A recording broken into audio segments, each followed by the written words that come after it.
নমস্কার বন্ধুরা, কেমন আছেন সবাই? আজ রবিবার আর আজকে আমার প্রচুর কাজ।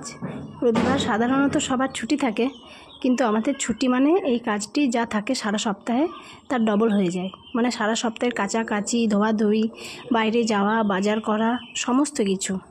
তারপর যেহেতু আমি ওর বাবা দুজনেই সকাল সকালই ডিউটিতে চলে যাই, তাই মানে অন্যান্য দিনে এরকম আমরা রান্না করে উঠতে পারি না। খুব কমই, হয়তো একটা তরকারি বা কিছু করে নিলাম, ডাল ভাত। আমরা এই রবিবারটার আশাতেই বসে থাকি যে দুটো তিনটে একটু বেশি করে রান্না করতে পারবো। তো যাই হোক, আজকে সকাল সকাল ঘুগনি বানাচ্ছি আমাদের মুড়ির টিফিনের জন্য। এই কথা বলতে বলতে আমার ঘুগনি মোটামুটি রেডি। তার পাশাপাশি রান্না বান্না আজকে অনেক কিছুই করেছি।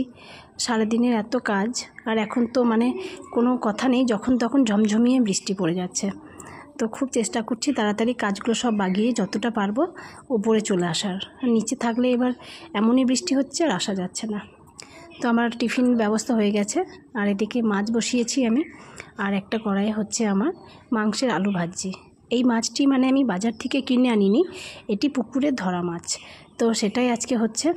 তো অনেকেই আছেন যারা পুকুরের মাছ খেতে ভালোবাসেন, টাটকা মাছ, অনেকেই চালানির মাছ খেতে ভালোবাসেন। তো আপনারা কারা কী ভালোবাসেন অবশ্যই কমেন্টে আমাকে জানাবেন। আর এদিকে একদিকে চলছে আমার মাছ সর্ষে, আর একদিকে চলছে আমার মাংস কষা।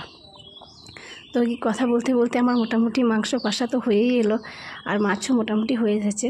তার সাথে সাথে আজকে আমি করেছি থোড়। থোড়টা কি মানে অনেকেই জানেন না, আবার অনেকেই জানেন। থোড় হলো কলা গাছটা কাটার পর তার মাঝখানে সাদা রঙের টিউবলাইটের মতো অনেকটা দেখতে, কিন্তু ওটা একটু মোটা। তো ওটাই হলো থোড়। তো ওটাও আজকে আমি করেছি, আর একটু বেগুন ভাজা করেছি, আর খাওয়ার সময় একটু আম কেটে নেবো, আর একটু গন্ধরাজ লেবু কেটে একটু পাঁপড় পুড়িয়ে নেবো। এই জাস্ট আজকের মেনু আমার। তো আপনাদের সবার কি খাওয়া দাওয়া হয়ে গেছে? সবাই আজকে কে কে খেয়েছেন অবশ্যই দুপুরবেলা জানাবেন। আমার মোটামুটি রান্না বান্না সব রেডি। এবার আমি রাখি, টাটা। সবাই ভালো থাকবেন এবং আমার ভিডিও দেখতে থাকবেন।